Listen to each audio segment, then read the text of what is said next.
ramdam agad ang presensya ng China sa pag-uumpisa ng Joint Maritime Resource Assessment ng BIFAR kasama ng mga eksperto sa Pag-asa Island.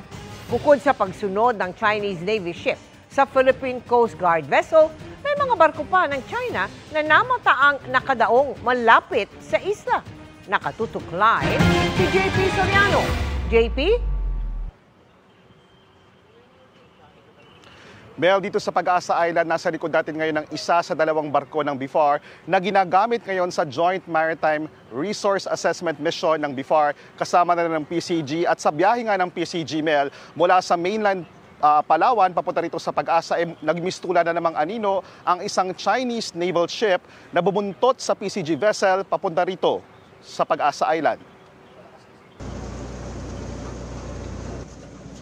Kasama ang Philippine Coast Guard, Bureau of Fisheries and Aquatic Resources o BIFAR, naglayag ang grupo noong Lunes papuntang Pag-asa Island para sa Maritime Patrol Mission at Marine Scientific Research. Bandang 10:45 ng umaga nung Martes, habang papalapit na ng Pag-asa Island, biglang sumulpot ang Navy ship ng China at parang aninong sumusunod sa direksyon ng mga sasakyan ng PCG. Ayon sa Philippine Coast Guard, niradyuhan ng BRP Cabra at BRP Sindangan ng China Navy ship pero hindi raw ito sumagot. Pero makalipas ang may isang oras, bumuelta at nag-iba ito ng direksyon. Pasado 1:00 ng hapon nitong Martes, narating na ng PCG vessels ang Pag-asa Island. Mga kapuso, yung nakikita nyo sa likuran ko, ayan po ay ang Pag-asa Island. Yan po ay kabilang sa Kalayaan Island Group at bahagi po ng probinsya ng Palawan. So, sa tapat lang po niyan, makikita nyo po agad, makikita nyo na yung puluntong naman ng mga Chinese military militia vessels. At matagal na ho silang nandyan. Nakikita lang ho, nakasteady, hindi gumagalaw. Ayon sa PCG, aabot sa 9 na Chinese military militia vessels at isang China Coast Guard ang namataan malapit sa Pag-asa Island hanggang nitong Miyerkules. Hanggang pagdating namin sa Pag-asa Island at hanggang kahapon, namataan pa rin sa di kalayuan ng Pag-asa Island ang mga Chinese military militia vessel at maging ang China Coast Guard ship na ito.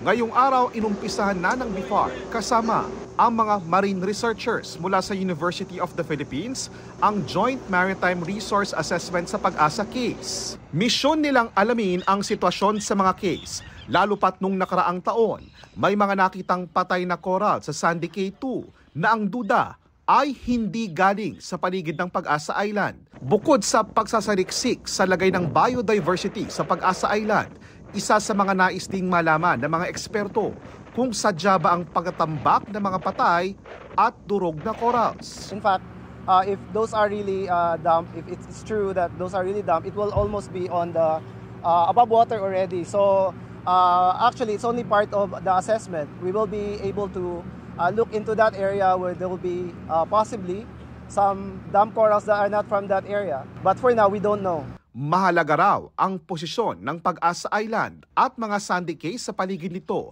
sa supply ng isda at pagkain sa buong Pilipinas. Kaya walang sinumang bansa raw ang pwedeng pumigil sa pagsasaliksik ng ating marine researchers sa paligid ng Pag-asa Island. Pag-asa belongs to the Philippines. No? So regardless whether they are there or they are not there, we still have the sovereignty rights to do this kind of scientific research that falls within the waters in Pag-asa Island.